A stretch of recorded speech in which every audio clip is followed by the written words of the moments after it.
ప్రభునందు ప్రేమైన మా సహోదరులారా,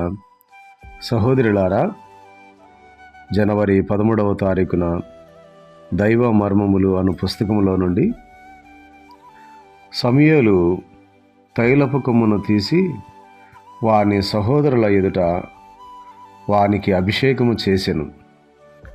నాట నుండి యెహోవా ఆత్మ దావీదు మీదికి బలముగా వచ్చెను.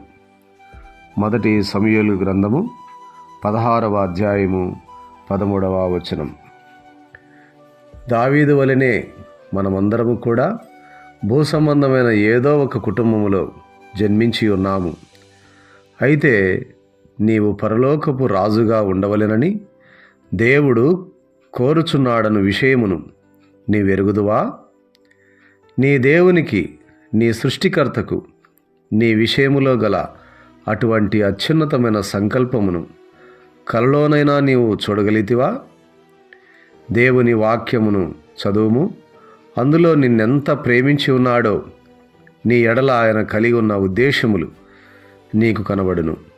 అప్పుడు నీవు సంతోషించెదవు.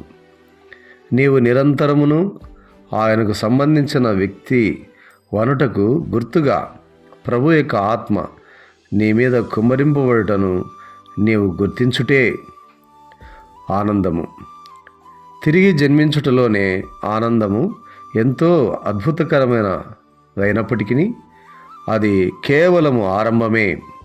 పరిశుద్ధాత్మ యొక్క ముద్రను నీవు పొందినప్పుడు ఆయన నిన్ను ప్రేమించి పిలిచి నిన్ను రక్షించిన ఉద్దేశమును నీవు గ్రహించుదువు.